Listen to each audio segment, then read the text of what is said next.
खुश आमदेद और सुबह बखैर जनाब। अब हमारी मुलाकात और गपशप डॉक्टर सदाकत के साथ, जो कि विलिंग वेज, जो कि एक ज़बरदस्त किस्म का एडिक्शन ट्रीटमेंट सेंटर है, उसको हेड करते हैं, सीईओ हैं उसके, और फैमिली काउंसलिंग में भी खास एक्सपर्टीज़ और महारत रखते हैं। हमने अपनी एक व्यूअर के कहने पे, जिनका बच्चा सिगरेट 17 साल की उम्र में शुरू कर चुका था और वो बजाय समझाने के बावजूद नहीं छोड़ने के लिए तैयार हो रहा था, एक प्रोग्राम किया था पिछले जुमे को, जिससे मुझे अंदाज़ा हुआ कि इसको और भी ज़्यादा डिटेल में दोबारा करना ज़रूरी है। हम पहले भी कर चुके हैं। आज हम एडिक्शन के ऊपर बात करेंगे और कोशिश करेंगे बहुत सारी ऐसी चीज़ों को उसमें शामिल करें जो पहले होने वाले प्रोग्राम्स में कहीं ना कहीं हमसे मिस आउट होती रही। सो आपके जहन में अगर कोई सवाल हो तो 41023447 पे कॉल करके आप शो में शामिल हो सकते हैं, या फिर आप मुझे मेल कर दीजिएगा, लेकिन उसके वो फिर हम अपने किसी नेक्स्ट प्रोग्राम में शामिल करेंगे। SMS करने के लिए आप लिखेंगे MWF स्पेस टाइप करके अपना मैसेज 2886 के ऊपर। हम आपकी जिस तरह से भी सवाल हम तक पहुंचेगा, हम उसे शो में शामिल करेंगे। अस्सलाम वालेकुम डॉक्टर साहब। वालेकुम। क्या हाल है आपका? अल्हम्दुलिल्लाह जी। अच्छा डॉक्टर साहब, अगर हम शुरू करें, नशा एक बीमारी है जिसको कि इलाज की ज़रूरत होती है। ये एक साइंटिफिक फैक्ट और रियलिटी है। हम दम दरूद और बाबा जी और मसले मसाइल इन चक्रों में उलझ कर इसको ख़राब करते हैं, इसमें नो क्वेश्चन अबाउट इट। मुझे सिर्फ ये बताइएगा, जहाँ से मैं शुरू करना चाह रही हूँ, आप हैं, मैं हूँ और बहुत सारे लोग हैं, ये कैसे होता है कि मैं तो नशा करने लग पड़ूँ, आप ना नशा करने पे आएँ, जबकि हालात भी वही हैं, मामलात भी वही हैं? देखिए, सिंपल से कुछ पॉइंटर्स हैं जो हम अपनी ज़िंदगी में बहुत पहले देख सकते हैं। जैसे दिल की बीमारी में जब दिल का दौरा होता है तो उससे कई साल पहले कोलेस्ट्रॉल बढ़ता है, वज़न बढ़ता है और बहुत सारी अलामतें होती हैं जिससे जाके फिर दिल की बीमारी होती है, और फिर दिल की बीमारी में भी जेनेटिक्स कंटेंट्स होते हैं। सही। इसी तरह नशे की बीमारी में आप समझिए कि जो लोग रिएक्टिव होते हैं, खप डालने वाले होते हैं, रद्द अमल देने वाले होते हैं, यानी काम कोई करता है उस पर रद्द अमल देने वाले जो लोग हैं, ये पहली निशानी है कि जो लोग रिएक्ट बहुत ज़्यादा करते हैं, आगे चल के ये एक नुक्ता है जो उन्हें किसी नशे की बीमारी की तरफ धकेल सकता है। सही। दूसरे वो लोग जो नताइज की परवाह नहीं करते, मसलन वो कहते देखा जाएगा। जब भी किसी के ज़हन में होता है कि बस शुरू कर लें, आगे जहाँ भी हमें हवा ले गई, कटी पतंग की तरह जो लोग होते हैं वो कहीं भी जाके गिर जाते हैं। सही। तो ये एक दूसरा नुक्ता है। तीसरा नुक्ता ये है कि जिन लोगों की कोई तरजीहात नहीं होती, वो जो भी सामने मसला आता है उसको हल करने बैठ जाते हैं। कोई लंबी प्लानिंग नहीं होती, उन्होंने कोई अपने लिए एक तरजीही लिस्ट नहीं बना कर रखी होती कि ये काम है जो हम अपनी ज़िंदगी में ज़्यादा अहम काम है जो करेंगे और बाकी के काम हम नहीं करेंगे या दूसरों को सौंप देंगे, यानी जिनकी प्रायोरिटीज़ नहीं होती। ठीक है। चौथी बहुत बड़ी निशानी, जो लोग या तो शहीद वफा बनने की कोशिश करते हैं या दूसरों को मिटा के जीना चाहते हैं, दूसरों के ऊपर छा जाना चाहते हैं, या खुद मिटने के शौकीन होते हैं या मिटाने के। मतलब या वो बराबर नहीं लेते अपने आप को और दूसरों को बराबर नहीं लेते, या तो अपनी हस्ती को मिटा देते हैं या दूसरों की हस्ती को मिटा देते हैं। यानी उनका नज़रिया ये होता है कि या तो उन्हें किसी की परवाह नहीं, बस वो अपनी परवाह करेंगे, या ऐसे लोग भी जो अपनी परवाह ही नहीं करते, बाकी सब की परवाह करते हैं। तो ये जिनमें अलामत होती है, ये भी आगे चल के नशे की बीमारी में फंस सकते हैं। सही। इसके अलावा वो लोग जो बात सुनते नहीं, बोलते बहुत है, यानी बात नहीं सुनते, एकदम से बोलने लगते हैं, दूसरे की बात को तवज्जो से नहीं सुनते, दूसरे की बात को समझने की कोशिश नहीं करते, जिनका अंडरस्टैंडिंग की तरफ रुझान कम होता है और बोलने की तरफ रुझान ज़्यादा। यानी ज़्यादातर एंकर्स हैं वो नशे की बीमारी में मुब्तला होने के ये तो उनका प्रोफेशन है, ये तो काउंसलर्स भी बोलते हैं, मुबल्लिग भी बोलते हैं, सियासतदान भी बोलते हैं, तो ये तो उनका एक प्रोफेशन है। मैं आम लाइफ, टीचर्स भी बोलते हैं। अच्छा, आम लाइफ की बात करें, जब एक आदमी अपने काम के हवाले से नहीं बोल रहा हो, आम जिंदगी में इंटरपर्सनल रिलेशनशिप में कोई मसला पैदा हो गया है तो सुनेगा नहीं, दूसरे को वजाहत नहीं करने देगा, दूसरे को कट करके आप अपना व्यू पॉइंट जो है फाइनल करार दे देगा। तो ये जो अंदाज होता है। अच्छा, अब डॉक्टर साहब दो और हैं। एक वो है वो लोग जो अकेले फुटबॉल को अपने पाँव में लेके गोल करना चाहते हैं, जो टीम में बिलीव नहीं करते, जो फुटबॉल को पाँव से किसी दूसरे के हाथ में नहीं जाने देते। जो लोग टीम वर्क में बिलीव करते हैं उनके अंदर सेफ्टी होती है। जो लोग मिल के नताइज पैदा करते हैं और क्रेडिट को शेयर करते हैं वो नशे से बचते हैं। और जो लोग हीरो बनना चाहते हैं और अकेले हीरो बनना चाहते हैं तो उसमें मसला पैदा होता है कि वो एडिक्शन की तरफ जा सकते हैं। और आखिरी नुक्ता जो है कि जो सीखने के अमल को रोक देते हैं, जो हर रोज़ सीखते नहीं हैं, वो समझते हैं कि अब उन्होंने जितना सीखना था सीख लिया। स्पेशली जब तालीम मुकम्मल कर लेते हैं तो कई लोग समझते हैं कि बस अब तो कुछ मज़ीद सीखने की ज़रूरत नहीं।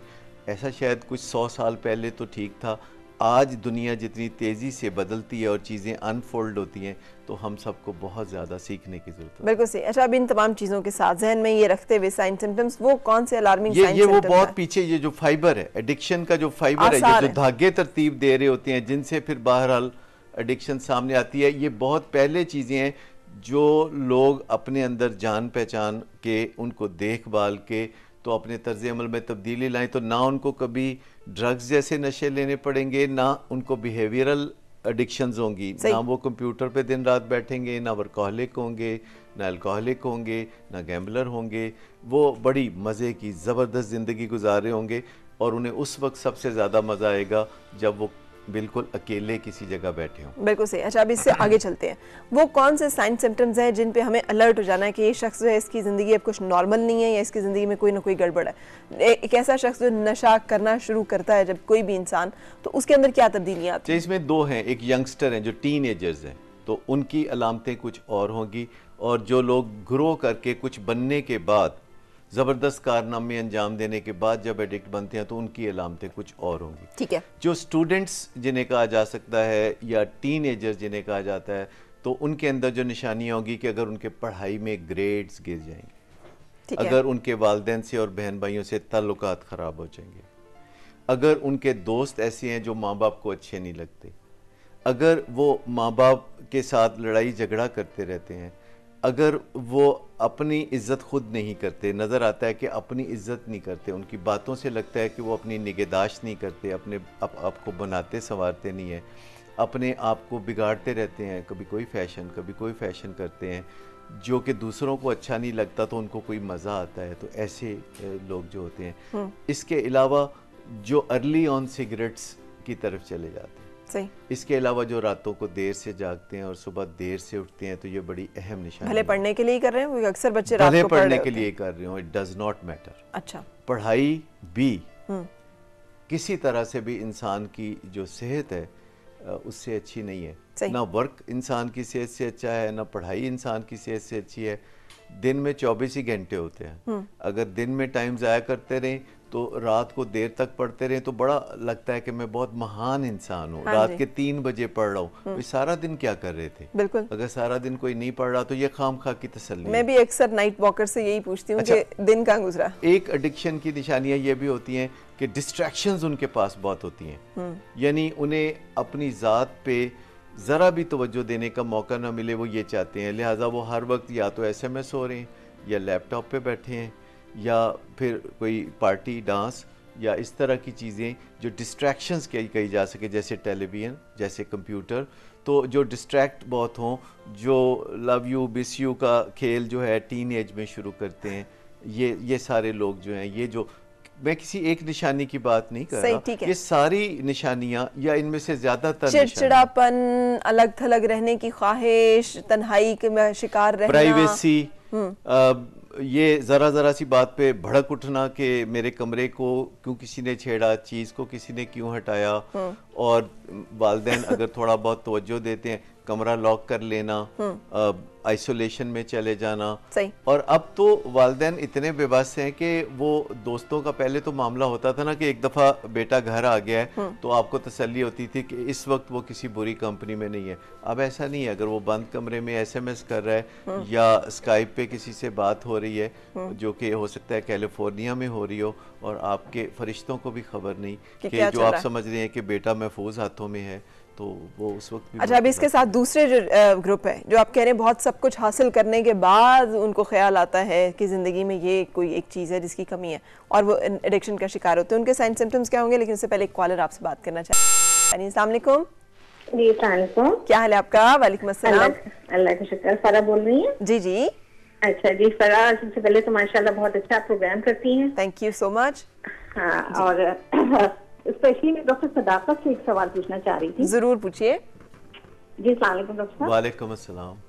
जी डॉक्टर साहब, ये पूछना था कि आजकल बहुत सारे पेरेंट्स जो हैं वो इस सिलसिले में परेशान हैं कि इंटरनेट एडिक्शन बहुत ज्यादा, खासतौर पर टीनेजर्स जो होते हैं उनके लिए बहुत बड़ा मसला पेरेंट्स के लिए स्पेशली बन गया है ना। हाँ जी। तो इस सिलसिले में आप क्या एडवाइस करेंगे खासतौर पर पेरेंट्स को कि वो किस तरह बच्चों को इस इंटरनेट एडिक्शन से बचाएं? बिल्कुल सही। साथ में ये बड़ा अच्छा सवाल है, इंटरनेट एडिक्शन जो सिर्फ इंटरनेट की नहीं है बल्कि मोबाइल फ़ोन्स की भी उसी लेवल पर है। देखिए, इसके लिए सबसे पहले ज़रूरी है कि वालिदैन की रेट हो।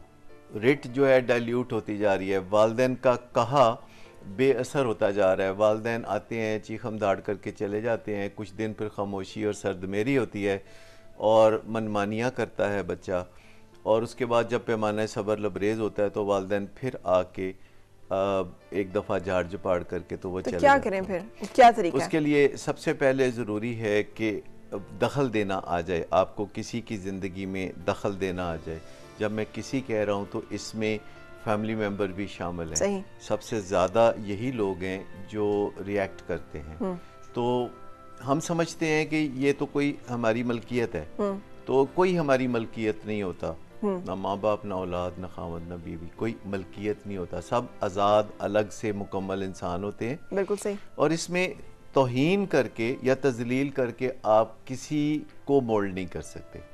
मोल्ड करने के लिए ज़रूरी है कि एट द सेम टाइम आप बात भी करें और आपे से बाहर ना हो। सही। उसके लिए ज़रूरी है कि तकरीबन आप रोज़ाना बात करें। ठीक है। और बहुत थोड़ी बात करें, लंबे लेक्चर्स ना दें। कैसे बात करें? जैसे 1, 2, 3 मिनट बात, 3 मिनट से ऊपर कभी बात नहीं जानी चाहिए। 3 मिनट से ऊपर कभी बात नहीं जानी चाहिए जिसमें इख्तलाफी पहलू होता है। तो जब हम एक दूसरे का एहतसाब करते हैं, हिसाब किताब करते हैं, तो दूसरा अनकंफर्टेबल हो जाता है, आपे से बाहर हो जाता है और फिर आपसे गलतियां करवाता है। दूसरा खुद आपसे गलतियां करवाता है, उन गलतियों की वजह से बाद में नदामत होती है, शर्मिंदगी होती है और आप मुंह दिखाने के काबिल नहीं रहते उसको चंद दिन के लिए। आप विड्रॉ कर जाते हैं, डिस्टेंस हो जाता है और उसके बाद जो फिर एक साइकिल जो है नई जिंदगी पकड़ लेती है। आप 3 मिनट जो बात करें उसमें आप क्या बात करें? क्या आप सिर्फ इतना कहें कि बेटे देखें ये अच्छी बात नहीं है, आपको ये नहीं करना चाहिए, आप आज फिर वही काम कर रहे हैं, आपको मना किया था पहले भी, या आपकी सेहत के लिए अच्छा नहीं है, या आपकी आंखों के लिए अच्छा नहीं है, इस तरह आप जिंदगी में कामयाब नहीं होंगे? क्या सिर्फ यही बातें काफी होंगी? 3 मिनट के अंदर बात करनी है और जितनी बातें आपने कही हैं तो यही बातें भी अगर कर दी जाएं और उसमें गुस्से में आपे से बाहर ना हो, बॉडी लैंग्वेज खराब ना हो, और ये कोई ऐसा मौका होना चाहिए जहां बैठ के बात करना मुनासिब नज़र आता हो। ये सीढ़ियों में, बरामदे में, लिविंग रूम में, और ख़ास तौर पर किसी ताज़ा फड्डे के बाद बात नहीं करनी चाहिए। जब भी बात करनी चाहिए कोई एक आध दिन गुजर चुका हो, आप थोड़े कंफर्टेबल हो चुके हो, एक आध नींद आप कर चुके हो, थोड़ा सब्र अपने आप में लाएं कि बात करने के लिए एक 24 घंटे में कोई और क़यामत नहीं आ जाएगी। 11th आवर पे बात नहीं करना चाहिए कि आपका बेटा जो है वो घर से बाहर जा रहा है और आपको ये बात अच्छी नहीं लग रही और आप उसी वक्त जिद बना लें कि वो घर से बाहर नहीं जाएगा। उस वक्त उसको जाने दें, अगर जाने देना है तो। बाद में याद रखिए कि ये एक पेंडिंग वर्क है, जब जज्बात ठंडे हो जाएं फिर बात करें। जब हम वर्कड अप होते हैं, क्योंकि एंगर से एनर्जी मिलती है और उस एनर्जी की मदद से हम बात करते हैं, तो हमें एंगर से जो बोरो की हुई एनर्जी है, यानी गुस्से से हासिल करदा जो ताकत है, उसकी बुनियाद पर हमें बात नहीं करनी। बिल्कुल सही। ये हम आगे चलेंगे, हम बात करेंगे उन लोगों के बारे में जो कि सब कुछ हासिल करने के बाद लगता है उनकी ज़िंदगी में सब कुछ है, लेकिन फिर हमें लगता है अचानक पता चलता है कि किसी न किसी एडिक्शन का शिकार हो गए। उनके साइन सिम्टम्स क्या होते हैं और फिर हम उनके इलाज और उनके प्रिवेंशन की तरफ आएंगे। सिर्फ एक चीज़ मेरा ख्याल है, इंटरनेट और इस तरह की बहुत सारी चीज़ों से ज़्यादा दिलचस्प अगर कोई चीज़ बच्चों की ज़िंदगी में आ जाए तो मेरा ख्याल है खुद ब खुद उनकी दिलचस्पी ज़्यादा दिलचस्प चीज़ की तरफ होगी, जो स्पोर्ट्स हो सकती हैं, एक्टिविटीज़ हो सकती हैं, अच्छी फैमिली गेट टुगेदर्स हो सकती हैं। तो मेरा ख्याल है इसमें कोताही और कमी हम वालिदैन की भी है जो बच्चों को नहीं वो सब चीज़ें दे सकते। लेकिन एक ब्रेक के बाद कहकशा किचन के साथ मुंतज़िर, वापस पे डॉक्टर सदाकत की तरफ साथ रहिएगा।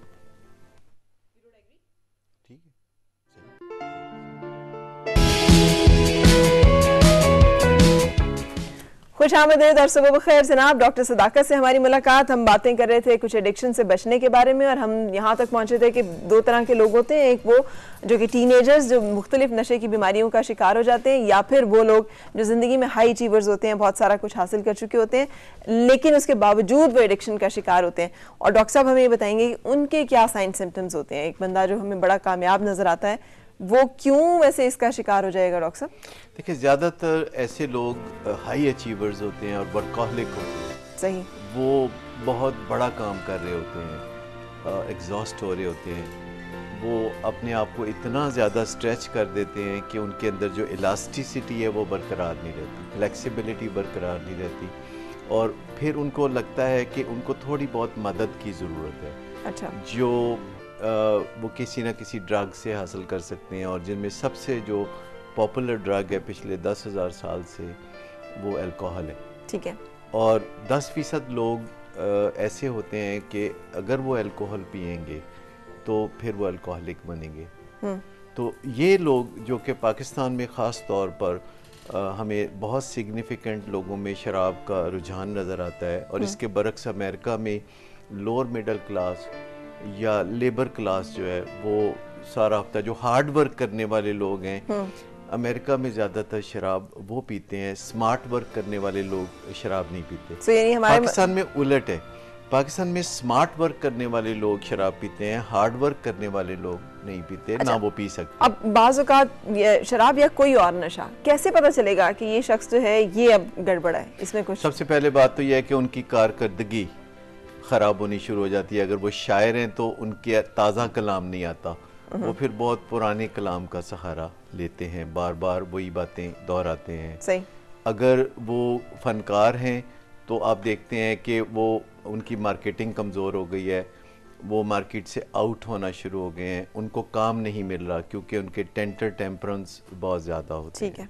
रिलेशनशिप्स उनके ख़राब हो रहे होते हैं, साथ ही आपको नज़र आ रहा होता है कि मियाँ बीवी का झगड़ा उनके दरमियान बहुत ज़्यादा है, डिवोर्स तक नौबत पहुँच रही है। तो ये भी एक निशानी है कि वो किसी न किसी एडिक्शन में है और वो नताइज की परवाह नहीं कर रहे। सही। उनके रिलेशनशिप का बेड़ा गर्क हो जाता है, वो लोगों में नेक नाम नहीं रहते, बदनाम हो जाते हैं। तो ये भी एक निशानी है कि अगर लोग उंगलियां उठा रहे, सही, क्योंकि एडिक्शन में उंगलियां तो उठती हैं। सही। तो अगर लोग उंगलियां उठा बड़े रहे हैं, बड़े तो सोफिस्टिकेटेड एडिक्ट होते हैं जो सिर्फ खामोशी में, तन्हाई में वो सारे मामला होते हैं, लोगों को बाज़ औक़ात पता भी नहीं होता। वो फनकार हो सकते हैं, लेकिन मैं आपको बताऊं कि एडिक्शन में फनकारी ख़त्म हो जाती है। सही। एडिक्शन में आपके वो चालाकियाँ जवाब दे जाती हैं। सही। फिर वो सब एक ज़बान ज़द आम होने वाली बात होती है। ठीक है। सेल्फ इस्टीम बेइंतहा लो नज़र आती है, नए मंसूबे बनाने वो छोड़ देते हैं, वो वाइंड अप के प्रोसेस में नज़र आने लगते हैं, उनके अंदर वो जोशो जज्बा और गर्म जोशी नहीं रहती, उनके दोस्तों के चेहरे बदलने शुरू हो जाते हैं। दोस्तों के चेहरे यानी जो पहले दोस्त थे, अच्छा, वो दूर होना शुरू हो जाते हैं और नए नए चेहरे दोस्तों के नाम पर सामने आना शुरू होते हैं। ठीक है। वो डंग टपाऊ पॉलिसी पे चले जाते हैं, वो लॉन्ग टर्म बात नहीं करते, वो आज अभी कश्ती को डूबने से बचाने के लिए तगोदो करते हुए नजर आते हैं। सही। ठीक है। और आइसोलेशन में चले जाना, दुनिया से अपनी तरफ से नाराज हो जाना, ये भी अलामतें हैं जो लगता है कि कोई शख्स मुसीबत में है। बिल्कुल सही। अच्छा, क्या किया जाना चाहिए जब हमें पता चल गया कि जी आपने बता दिया अमूमन वो लोग होते हैं जो शुरू से ही उनके अंदर कुछ ट्रेट्स नज़र आ रहे होंगे जो हमने डिस्कस किए, दूसरा आपने बता दिया कि ये साइन सिम्टम्स है जिन पे हमें अलर्ट हो जाना है, करें क्या? अब अगर हमें पता चल भी जाए कि कोई डियर वन या हम खुद किसी ऐसे मसले का शिकार हो गए हैं और हम उसमें उलझ गए हैं, क्या तदबीर उसमें काम करेगी? सबसे पहले तो ये जान लेना चाहिए अच्छी तरह से कि ऐसा नहीं होगा कि हम फरमाएं और कोई हुक्म बुझा लाए। सही। सचमुच की बात तो ये है कि एडिक्शन में खुद उनके बस में नहीं हो। जैसे कोई माँ अपने टीनेजर को कह रही है कि आज से तुम सिगरेट छोड़ दो और फौरी तौर पर ये हो जाना चाहिए, तो ये उसके बस में भी नहीं। अगर वो चाहे भी तो उसके बस में नहीं। 3-4 दिन हो सकता है वो कंप्लाई करे और उसके बाद फिर वो अपने पहले पैटर्न पे चला जाएगा, पहले छुप के, और फिर वो चीज़ जाहिर हो जाएगी। तो एक तो ये जो विल पावर का तरीका है, जो हम समझते हैं कि अगर दूसरा चाहेगा तो वो फ़ौरन सिगरेट या कोई नशा छोड़ देगा, तो ये मुमकिन नहीं। दुनिया में सभी जानते हैं कि खाना पीना एक बहुत बड़ा नशा है। सही। और जिन लोगों को खाने पीने का या खाबागिरी का नशा होता है तो उनको ये ज़रूर तजर्बा होगा कि वो हर रोज़ इरादे बांधते हैं कि आज शाम को वो खाना मुनासिब हद तक खाएंगे और फिर उनके इरादे टूट जाते हैं और फिर वो अपने आप को बुरा भला कहते हैं। कितने ही डायबिटिक्स हैं जिनको डॉक्टर कहते हैं कि मीठा नहीं खाना और वो कहते हैं कि हाँ हम नहीं खाएंगे, तो और शाम को वो खा रहे होते हैं। क्या चीज़ काम करेगी? मतलब पहली बात यह है कि विल पावर के ऊपर बहुत ज़्यादा भरोसा ना करें। ये सिर्फ 4% लोगों की विल पावर कारआमद होती है। सही। 16% की विल पावर डिसेप्टिव होती है कि कभी ऊपर के ऊपर आ जाती है, कभी नीचे चली जाती है। 80% लोगों की तो कोई विल पावर ही नहीं होती। तो विल पावर का जो ट्रैप है कि जो लोग कहते हैं जी विल पावर होनी चाहिए, भाई होनी चाहिए पर होती नहीं। असल बात एजेंसी है जो होनी चाहिए। एजेंसी जैसे एजेंसियां मशहूर नहीं है जो काम करने में, काम कर गुजरने में मशहूर है, पता ही नहीं चलने देते और काम हो जाता है। ये कौन सी एजेंसी होगी? एक्चुअली एजेंसी का जो लफ्ज़ डिक्शनरी में उसका मतलब ये है कि आपके अंदर कैपेबिलिटी हो कि आप अपने इरादे अपने साथ और अपने इरादे दूसरों के साथ निभा सकें। सही। और इसके लिए विल पावर के अलावा बहुत सारी ऐसी चीज़ें हैं जो कि आपके काम की हैं, जो कि आपको सीखनी है, बहुत सारी स्किल्स हैं। वो स्किल्स के बारे में बात करेंगे, लेकिन सरफराज आपसे बात करना चाह रहे हैं। अस्सलाम वालेकुम। जी अस्सलाम वालेकुम। अच्छा सरफराज हैं आप जी, कैसी हैं सरफराज? जी मैं बिल्कुल ठीक। फरमाइए। जी मुझे बातें भूलती बहुत ज्यादा है।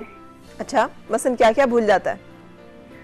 मतलब कोई काम कर रही हूँ तो हम भूल गए हर बात मगर तेरा प्यार नहीं भूले, ये वाली होती है कैफियत? हाँ जी जी ये होती है। जी नहीं इनसे पूछे कभी खाना भूली? क्या भूलती है? अच्छा डॉक्टर साहब पूछ रहे हैं खाना भूली है कभी? खाना खाना नहीं, वो नहीं भूली। वो नहीं भूली। अच्छा, और भूलती क्या है मसलन? चाबी कहाँ रखी? पैसे रख लिए वो भूल गई या इस तरह से कुछ। सही। तो आपका ध्यान किधर रहता है बेटे? किधर खोई हुई हो? कहीं भी नहीं। नहीं, ये तो हो नहीं सकता। अच्छा चलें, आप साथ रहें। डॉक्टर साहब कुछ पूछना चाह रहे हैं। ये अक्सर स्ट्रेस की वजह से इंसान की याददाश्त में इस तरह की कमी आती है, और या बहुत मसरूफ़ होने, मल्टीटास्किंग की जैसे हम बात कर रहे हैं उसकी वजह से भी आती है।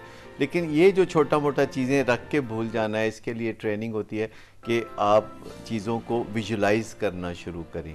यानी हमें फ़िक्रें याद करने की बजाय, लफ्ज़ याद करने की बजाय तस्वीरें ज़्यादा अच्छी याद रहती हैं, क्योंकि हमारा दिमाग लफ्ज़ों में नहीं तस्वीरों में सोचता है। बिल्कुल सही। और इसका एक बहुत बड़ा हल है, इतने ऑर्गेनाइज हो जाएं कि आपको लोड शेडिंग में भी पता हो कि माचिस कहाँ मिलेगी। आप आधी रात को भी उठें तो आपको पता हो कि पानी का गिलास यहाँ पे होगा और इतनी देर यहाँ पे, मतलब ऑर्गेनाइज करने अपने आप को, है ना, परसेप्शंस बनाने। हाँ जी बिल्कुल। और इसके अलावा कोई और टिप डॉक्टर साहब? या मेमोरी अपनी जो है ना उसको रिस्टोर करने की बहुत सारी एक्सरसाइजेज होती है, मैं किसी दिन आपके साथ वो शेयर करूंगी अलग से। जो जैसे एक्रोनिम्स होते हैं, किसी चीज का एक नया नाम रख लेना, फिर एक्रोनिम बना लेना।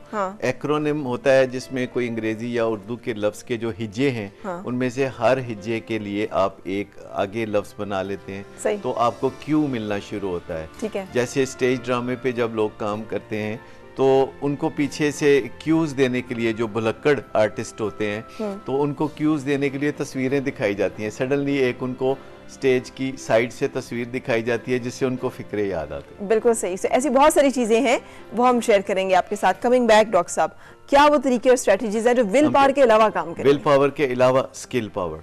अगर आपके पास स्किल्स नहीं हैं, जो कि जो यंगस्टर एडिक्ट्स होते हैं उनके पास स्किल्स बिल्कुल नहीं होती। सही।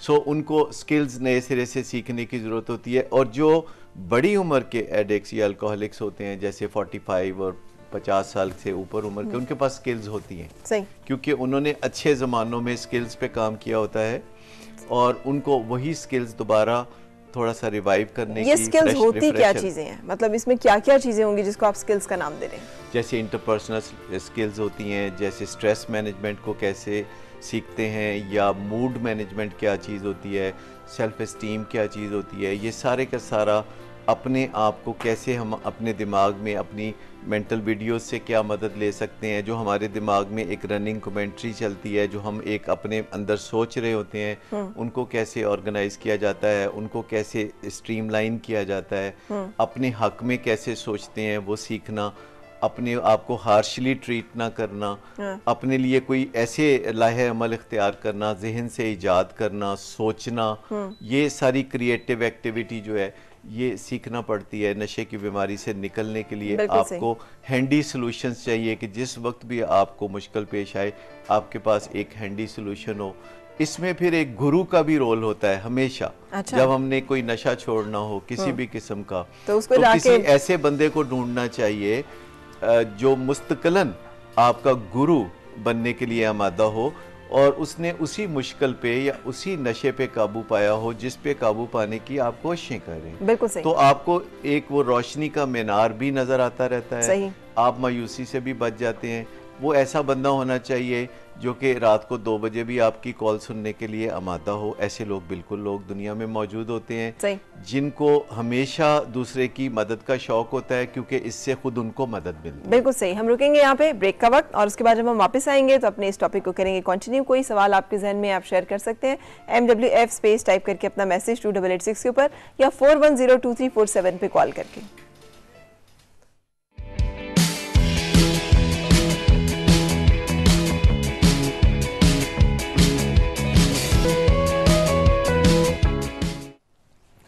तो जनाब खुश आमदेद और सुबह बखैर। हमारी आज की रेसिपी आपके सामने डिस्प्ले पे कमाल किस्म के हमारी जो फिश है ऑयस्टर सॉस के साथ ट्राई कीजिएगा। जितनी हेल्दी और जितनी क्विक ये बनी है, मुझे यकीन है खाने में भी बड़ी लाजवाब होगी।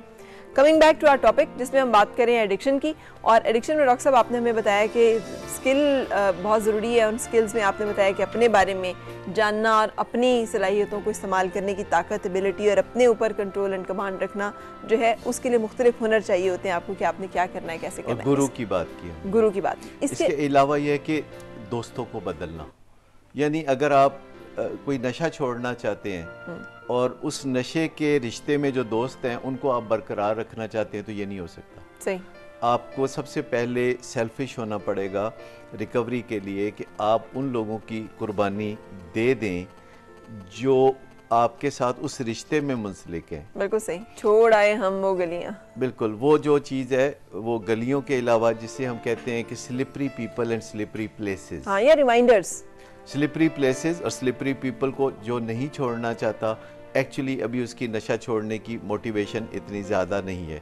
जैसे कोई किसी का वज़न ज़्यादा हो तो उसे भी अपने दोस्तों को, मैंने जानबूझ के ये मिसाल दी कि उसे भी अपने दोस्तों को बदलने की ज़रूरत है अगर वो वाकई मोटापे से निकलना चाहते हैं, वरना कोई बंदा आपको निकलने नहीं देगा। वो आपको याद कराएगा कि कहाँ की कौन सी चीज़ बेहतर है। मैं आपको एक और मज़े की बात बताऊँ, मेरे पास बहुत सारी परफ्यूम की बोतलें हैं जो आधी हैं, इसलिए कि वो खुशबू मुझे किसी ख़ास चीज़ की याद दिलाती है तो मैं गिव अप कर देती हूँ। इवन खुशबू तक का इस्तेमाल भी जो है वो आपको रिमाइंड दिलाता है। इवन आप कॉफ़ी अगर पीते हैं किसी एक ख़ास टाइम पे, जब आप स्लो होते हैं या जब भी आप कॉफ़ी पियेंगे आपको उसी तरह की फीलिंग्स आएंगी। So you need to change each and everything. हमारे हवासे खमसा से जो क्यूज आते हैं आँखों से और आवाज़ के हवाले से और छूने के हवाले से या खुशबू और जायके के हवाले से, इन पे भी काम करने की ज़रूरत होगी। इसके अलावा हमें एनवायरमेंटल कोई चेंजेस ऐसी लानी पड़ेंगी जो कुर्बतों और फासलों को नए सिरे से हमें तरतीब देना पड़ेगा कि जिन लोगों से हम दूर थे उनके करीब होना है, जिन लोगों से करीब थे उनसे दूर होना है, जगहों को बदलना है और अपने लिए एक डिफ़ॉल्ट फ्यूचर को। सबसे बड़ी बात यह है अपनी मोटिवेशन को बढ़ाने के लिए ये सोचते रहना हर वक्त कि अगर मैं बाज ना आया तो मेरा बनेगा क्या। हाँ। और उसकी मेंटल वीडियो जिस दिन आपने क्लियर देख ली, हमारे दिमाग में एक निगार खाना है। जैसे यहाँ हम रोशनियों में कैमरों की मदद से काम करते हैं, तो हमारे अपने दिमाग के अंदर भी एक निगार खाना है जहाँ इसी तरह रोशनियाँ, रंग और खुशबू और कैमरे और स्क्रीन अपने आपको देखें वो उस हाल में जिस अगर क्लियरली देख सकें। सही। तो अगर हम अपने जहन में अपने मुस्तकबिल को कि अगर मैं बाज ना आया तो 5 साल बाद हमारी दास्तान भी ना होगी दास्तानों में। क्योंकि हाँ। रोज़ाना आपको मैं बताऊं कि पाकिस्तान में 200 लोग ज़ेरे ज़मीन चले जाते हैं, बहुत से जेल चले जाते हैं, बहुत सौ का दिमाग ख़राब हो जाता है और बहुत से कहीं के नहीं रहते। बिल्कुल सही। तो अगर हमें गौर करने से पता चले कि हमारा भी रुझान, हमारा भी रुख इस जानिब है, तो फिर हमारी मोटिवेशन बढ़ती है, पर ऐसा करना आसान नहीं। बिल्कुल। मिसेस खुरम आपसे बात करना चाह रहे हैं, उनका सवाल सिर्फ हम सुन के। अस्सलाम वालेकुम, कैसी हैं आप? अस्सलाम वालेकुम। वालेकुम अस्सलाम जी। फरम, मुझे ना डॉक्टर सदाकत से ये पूछना था कि मैं जब रात को या दिन में जब भी कभी सोने के लिए लेटती हूँ ना, तो मेरी आंखों के आगे ना दायरे बनना शुरू हो जाते हैं। सही। आंखें बंद करने से या खुली आंखों से? नहीं, आंखें बंद करके। ठीक है, ठीक है। आंखें बंद करके ना वो मतलब ऐसे जैसे डीप में जाते हैं और फिर उभरते हैं। बिल्कुल सही। और ये सिलसिला चलता रहता है। अब मैंने ना कुछ अर्सा हुआ साइकियाट्रिस्ट से कंसल्ट किया है, तो उन्होंने ना मुझे मेडिसिन शुरू करवाई है। उससे कोई फर्क पड़ा? उससे फर्क ना ये था कि एक टैबलेट जो थी ना उसने मेरा स्टमक खराब कर दिया, वो मैंने बंद कर दी। सही। तो अब दूसरी वाली जो थी ना वो भी जा रही है, रात को मैं ले रही हूँ। अच्छा, मसला ये है कि मैं ना एलोपैथी की मेडिसिन लेती नहीं हूँ, 7 साल हो गए मैंने छोड़ दी हुई है, मैं खाती हूँ होम्योपैथिक की। ठीक है। अब मसला ये, आप एडिक्शन की बात कर रहे हैं ना, तो मुझे ये डर है कि मुझे इसका ना, ये मुझे लग जाएंगी और बस फिर ना, अच्छा, मैं शायद इनके बगैर रह नहीं सकूंगी। कौन सी वाली, डॉक्टर की दी हुई मेडिसिन या एलोपैथिक या होम्योपैथिक? अच्छा, डॉक्टर एलोपैथी जो है ना मेडिसिन, जो मैं रात में ले रही हूँ, एक गोली है 300 मिलीग्राम की, रात को आधी खानी होती है, जिससे आपको नींद आ जाती है। हाँ जी, आ जाती है नींद, लेकिन ना अभी भी ना वो जो सर्कल्स वगैरह जो बनते हैं ना, और मतलब मुझे ये है कि अभी तो नहीं वो बन रहे, अब तो नहीं है वो चीज, लेकिन ना जब मैं छोड़ूंगी तो फिर से शुरू हो जाएगा। बिल्कुल सही। हम आपका सवाल डॉक्टर साहब, लेकिन हम इसको एड्रेस नेक्स्ट अपने प्रोग्राम में करेंगे, क्योंकि हमारे पास वक्त बिल्कुल नहीं रह गया। नेक्स्ट प्रोग्राम में हम इसी को कंटिन्यू कर रहे हैं, जहाँ एडिक्शन के हवाले से। और मिसेस खुरम, आपका सवाल जो है उसको भी, सॉरी, बिल्कुल आखिरी लम्हे पे आपने सवाल किया, हम इसको एड्रेस करेंगे और आपको इसके बारे में जवाब जो है अपने नेक्स्ट प्रोग्राम में जरूर देंगे। रहिएगा साथ, अपना ख्याल रखते हुए मुझे दीजिए इजाजत। आपकी हर सुबह खुशगवार हो और हर खुशगवार सुबह का अंजाम हो बखैर।